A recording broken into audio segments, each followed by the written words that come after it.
Welcome to the Totally Awesome Fishing Show. One of the best eating fish you can ever get on your dinner plate is the grouper. It can be caught around the world, tropical, subtropical. Won't get many off England, that's for sure, it's too cold. They come in a wide variety of sizes, from small to large, like this one that Mike caught. Yes, this is a nice grouper, almost as big as Mike, almost body size, but they do get even bigger. Yes, like this one. Now this was caught on the same day that Mike caught his one, about 300 pounds. That's a big fish. Caught down off the Florida Keys, out above Mary's Marina, some years ago, and both returned. But you can also get various species of grouper fishing, wait for this, from the shore. Generally from rocks where there's relatively good reef, clear water, bait fish, deep water around, that type of thing. Well, let's get out and see if we can find a few fish in a rocky, reefy area that is strewn with fish of different sizes.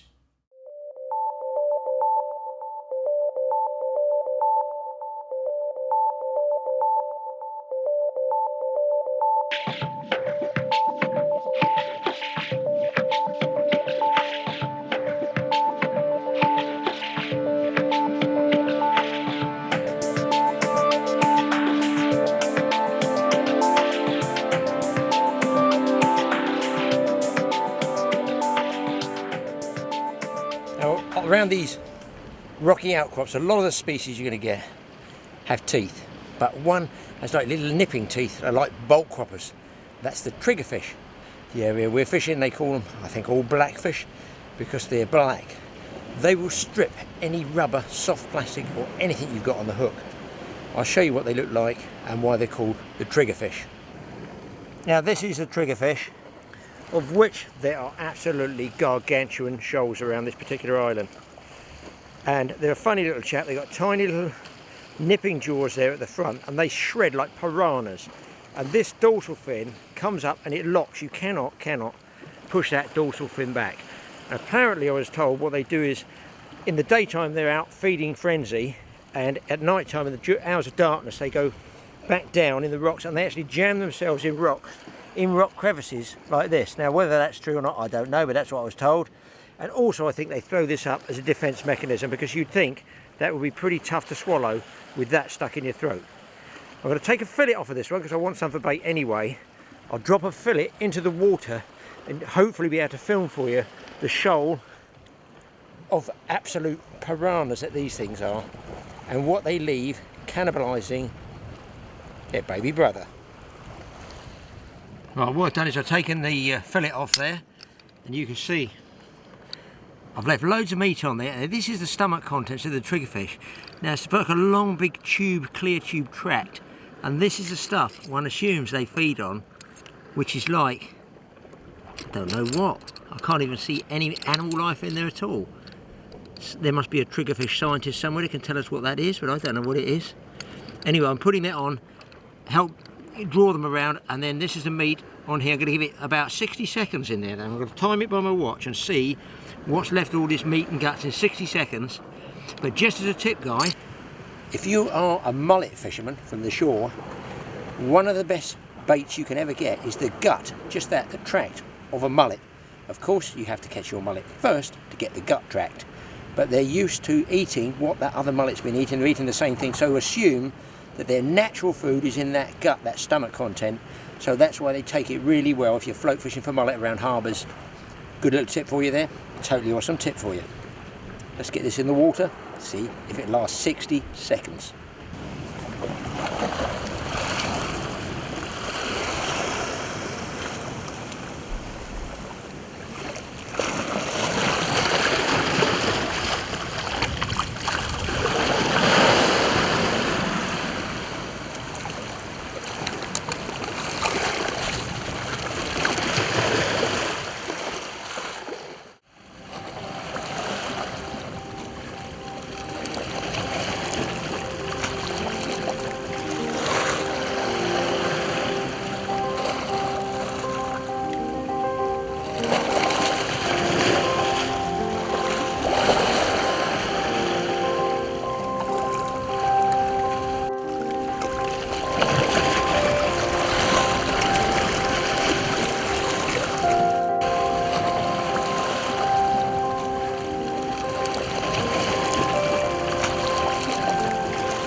listen, you cannot do grouper fishing from the shore with a light fishing rod. You're going to need something fairly powerful, and here I'm using an up-tide rod, which is a British technique, and this rod actually can cast a lead weight, wait for this, of ½ a pound. That's 8 ounces. Don't ask me what it is in grams, because I was taught in pounds and ounces and I don't know what grams are. I know what grams are, that's my name, but I don't know what grams are. So, I'm a lost cause, a dinosaur of the teaching world. This rod casts a ½ a pound lead. It's very tippy, but there's a lot of power in the bottom end, and that's what you need to lever those grouper away from the rocks, away from the snags. As soon as you hook one, it's going to dive and try and get into a rock crevice or a rock cave, either cut through the leader or you just have to pull for a break. The idea is to stop it, haul hard, lock up the drag and get that fish out of the rock and up into your hands. So this is what you call dinner size grouper, just take on the inside. Just look at the size of that one on a small jig. I wasn't even using triple strength trebles, just a cheap British jig, and I'll tie the hooks up as a bonus in case those split rings open. Great fish, pleased with that. And that's the sort of follow-up you can get. If you get tired of popper fishing, just put one of these metal jigs on, drop it down the edge, let it sink to the bottom. Sure, you run the risk of losing 1 or 2 fish, but 1 or 2 lures and fish. It'd be nice to Graeme, come on. But I mean, with fishing like this, people, you can't knock it, can you? Beautiful fish.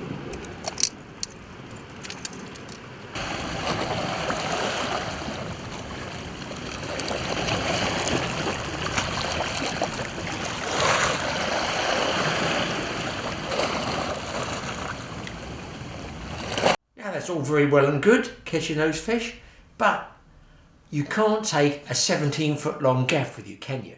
So what you need to do is hand line the fish up. Now that can be pretty tricky and painful if you don't use a pair of gloves, some form of pair of gloves, especially if you have braid line. Braid will cut into your hands when you take some weight on it. I find monofilament is probably better for that, but better still, use a nice long leader, say about 7 or 8 feet long, of something like 80 or 100 pounds from, say, your rod top. You come out of your rod top with a fishing line, tie on a nice strong barrel swivel, then 6 or 8, 10 feet of mono leader, call it rubbing leader if you want, and then you can either tie your lure on or you can get yourself a heavy duty snap swivel and connect the lure using the snap. Either way, you need something strong and grab hold of the leader to lift that fish out.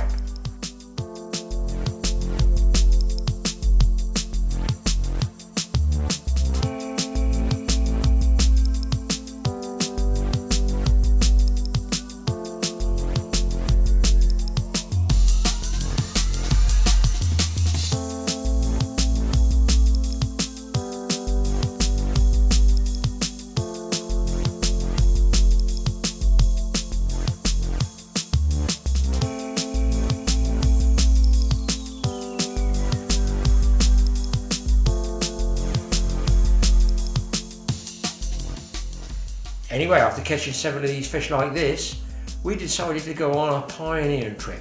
I was with Kev Mackay, who's a charter skipper from England, and the 2 of us, there was 4 of us on the trip, the other 2 lads decided to stay back at the room. We decided to barrel off ourselves and do a bit of exploring. And a bit of pioneering fishing over here means a lot of climbing, walking, arduous treks across an unbelievable landscape. Was it worth it? Better keep watching, guys. We've just arrived here now this morning. We think this rock mark's called we've been told by the locals you've got to go across this beach where there's a big blowhole there behind you, and then where all the turtles are nesting on the beach. Going to go across the rocks over to the far headland. It's meant to be 300 feet deep at your feet, and they catch dorado off the rocks there, tuna, meant to get wahoo. So, and there's meant to be quite a few sharks, so we're going to get over there this morning and give it a go, but as you can see, it's one hell of a trek across. So let's hope we don't catch anything too big, otherwise I don't know we're going to get it back to the car.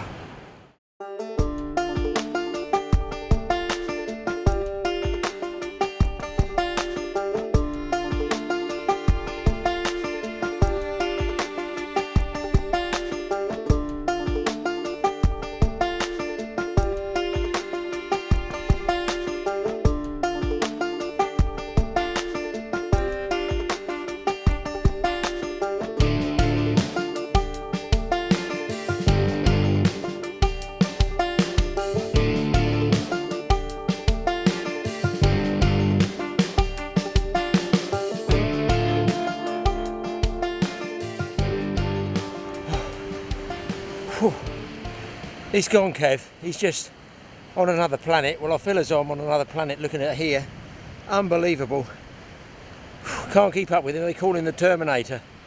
I think he could terminate anybody, that guy fishing. Anyway, I'm taking a breather and I'm obviously the photographer. They build these sort of cairns here as well as marks to show you where good fishing spots are.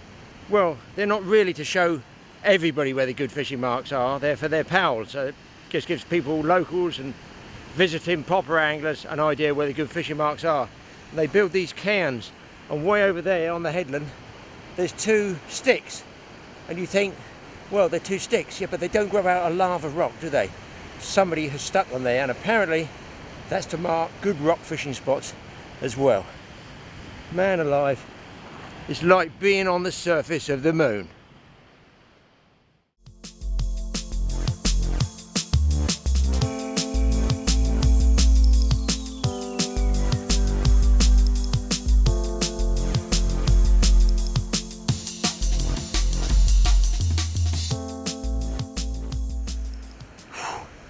Well, he's up over the hill. He's gone way over in the distance. He's just gone down to actually look at the mark. So you can waste a lot of energy out here in hot countries. You've got to be careful of it. Make sure you take enough water, because I've now lost the track that Kev's gone on. But because of my hunting, shooting and fishing skills, which really are fishing skills, if skills at all, make a note of the footprints, any disturbed rocks, anything sort of worn line, pathway that will tell you that's the route that other people have taken. Whether they're on it this particular day or not, who knows. But I know from this that my footprint down there is different from Kev's. He's heavier, sorry about that, Kev. So he's going to leave a different mark, but he's disturbed different areas. So I can see the footprints down there. More important, I see a heel print that's dug in and is heading back. So I feel one of the guys has taken the trouble to walk all this way down here to fish this mark, possibly yesterday or a day or so ago, because the wind would blow sand into that heel mark, and I can tell he's going back that way because the heel mark is quite deep. And the other thing is, if it's deep, is that because he's carrying back a big tuna? Well, I'll tell you what, guys, it was a long walk, arduous, across this lunar-like landscape. Unbelievable up there. I mean, it looks like original volcanic craters that have been burnt out right to the top of the mountain. And there's a beach, surf coming in the beach, waves pounding up here. So we're right on the windward side, this would be called, I guess. Apparently deep water in there, isn't it, Kev? Yeah, it's 300 foot deep here, and this is where they're meant to get all the wahoo, dorado and yellowfin tuna off the rocks. It looks a fabulous spot, so I don't know what you want to do, Graeme, but I'm going fishing.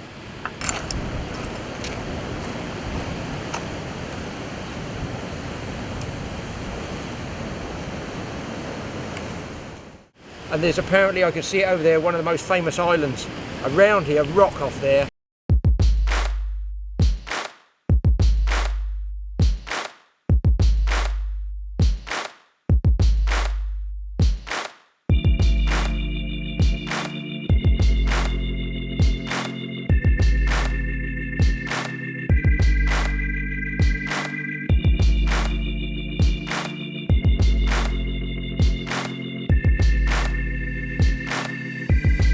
The beauty of fishing deep water is that you can use surface lures, anything could be up on the top, but you just don't know what is down there deep. And basically, a lot of people don't fish in these sort of depths. What exactly could be down there? Well, while Kev's down there using the popper on the surface because he's after yet another yellowfin tuna, I think because it's so deep here, I'm going to stick with one of these big chrome like a perk.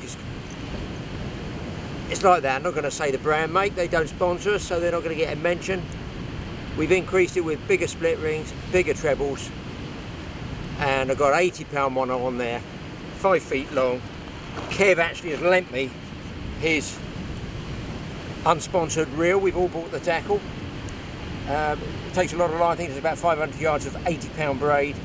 And I'm going to try a little bit deeper and see if I can't get something like a grouper to show you. Kev's on the top with a popper. He's already had a follow from a big amberjack. That would be nice to show you. And although the wind's in our face, I figure this is going to cast a bit more distance, and I'll cover a bit more ground. But also, if they say it's as deep as it is, I might risk it to the bottom and just see if there is a grouper down there. That's what you have to do in this situation. Be prepared to lose lures. It's going to happen either on fish or on the bottom. I mistakenly bought my fly rod because I want to fly rod one of the jacks. I can see with this wind in my face, even if I punch out a line here, this one is, it says, straining. It's a weight forward 9 sink tip line, salmon reel, but it's not a saltwater fly rod, guys. It's just a regular old reservoir, that's British for storing water, trout rod. You catch 2 or 3 pound fish on it. I don't think I'm going to do it today though. And if my man down there starts busting fish on poppers, trust me, I will change. Time to get fishing.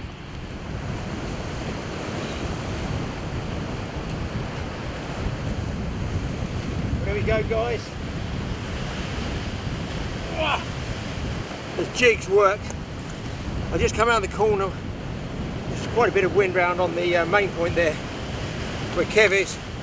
You can see that jigs worked. Nice little grouper. Do you know what? That would be a perfect one to eat. And the locals tell me, get some old pallet wood, come down here, bang this kiddie on the head. Well, I guess either fillet him or cook him whole, descale it, light yourself the fire, and you should, if you wrap it in tin foil so you don't get ash all over it, you should have yourself a nice meal. That way you don't have to carry your packed lunch, you've got it with you. You catch your packed lunch, but do bring water. Come off the hook, pal. Always take long nose pliers for spiky critters and getting hooks out like that. Make life easy in a totally awesome fishing show. There we go. Dinner this time is going back.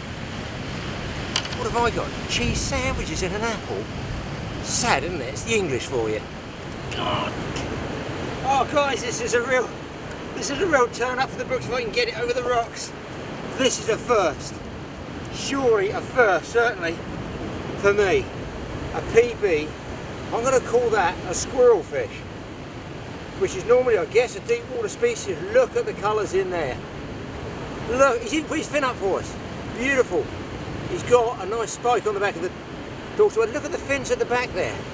I mean, is that not a fabulous looking fish there?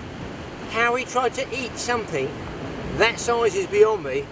I'm very grateful. This is a new, first of a species, a PB, is some form of wiggling squirrel fish, and I just thought, and a grunter as well, so maybe it's a form of grunting squirrel fish or something. I'll tell you what, he's got that look about him that says he's good to eat. Feels like he's got spikes here. Yes, spikes on the end of those fins if you catch them, guys. I don't need to tell you what those are, they're spikes, but I'm calling it a squirrel fish. You guys out there on YouTube, the experts, a grunting squirrel fish, I guess this is. First for me, back it goes in the name of conservation. I won't say that when I'm really hungry, will I? Oh, well, Kev's gone back round there to try the other side, and I'm thinking it's so deep water here, virtually along this wall, maybe I should be casting along the wall, and I had that squirrel fish, and look at the chunking size of this grouper. He took that metal perk, snagged me up twice. I'm lucky, I think the surge of the water helped me get him out. Absolutely enormous fish. I can't tell you, maybe he's 6 or 7 pounds. Whew. I'll throw this back and show you something though. Let's get him back. Oh!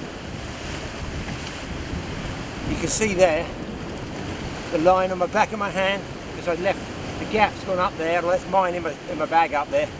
I've had to wrap the braid around my hand, hand over hand, to get it up. So be careful, wear a pair of gloves. And I've also extended the length of my leader, because I now don't have to cast out so far, I'm casting along, and that leader of 80 pounds gives you some sort of abrasion, protection, resistance, whatever, when you're hauling fish up the rocks. Repair the hand with a bit of circulation and get back out there.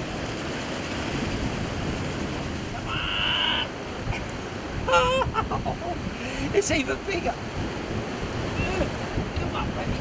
Oh my God. Just try and keep him clean for you. Man, Kev shouldn't have moved. This is, oh, I can hardly hold it. Got to be close to 10 pounds. I'm going to hold him by the by the perk, you know, the lure. This fish is close, it's got to be close to double figures, 10 pounds. An absolutely massive grouper, easily the biggest of this trip for me. Do you know what? I found the grouper honeypot. Wowee. I can't get anything bigger up there because my fingers are getting cut by the braid. I get spiked by the grouper, he's off. Wow, what a beautiful fish. God, I'm exhausted. Come on, babe. Let's get hold of it. Oh, yes. Yes, please, ladies. The belly on this thing is immense. I reckon he actually might be eating those red squirrel fish, who knows. Fantastic fish. Look at the stomach on it. There must be so much food out here, it's ridiculous. Watch the gill rakers. I'm just in the edge of the mouth, not in the gill rakers. What a clonker. Bye! There was a splash, he didn't hit the rock soaks, honestly.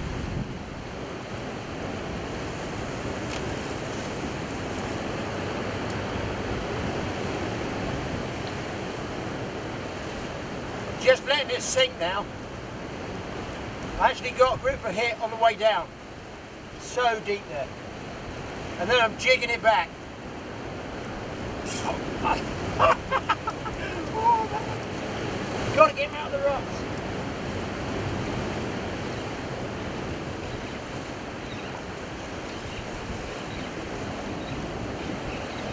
Oh, he came off. Got back down. Oh, it's another one. Oh my God, what a place. Oh, I just hope it's a bit smaller.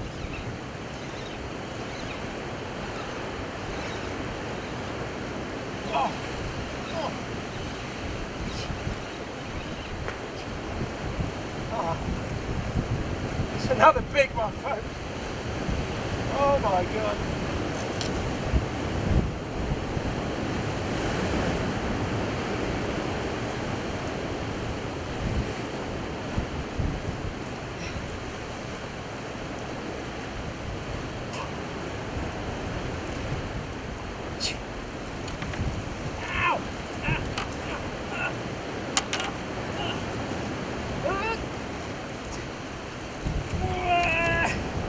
Over she comes.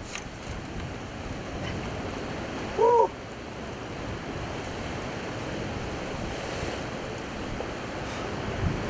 No wonder Kev moves.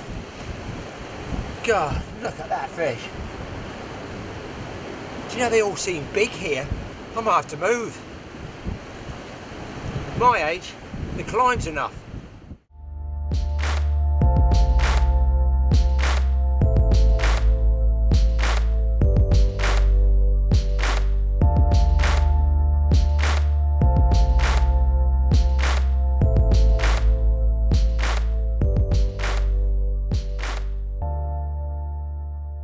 Such a long walk, we had to have the walk back, and unfortunately for us, we found something terrible. Well, this is one of the weirdest things. Kev's come along this rocky outcrop, and we just passed the blowhole there, and he's found somewhere where there's obviously an underground chamber or something. It sounds like there's a creature that's trapped in there, and he's making the weirdest grunting noises. I wouldn't want to fish here at night on my own.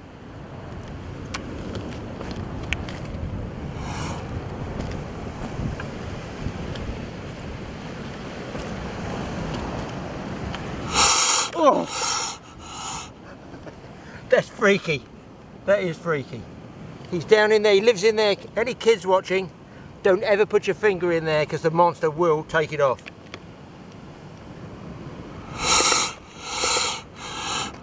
That's horrible. There's more all down the rocks there. Different blowholes, yeah? Yeah, there's loads more different blowholes down there. Here he comes. Oh dear.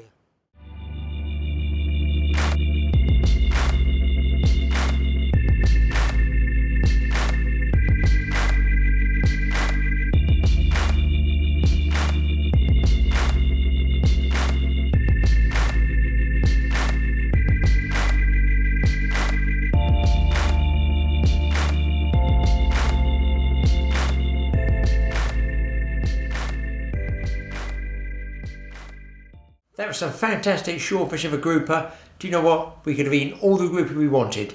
You don't always have to keep them for the table. Put them back for another day. Thanks for watching the Totally Awesome Fishing Show. Hit that subscribe button. And don't forget to watch the Totally Awesome Outdoor Show. It's all free. Did I just say that? Free? Free?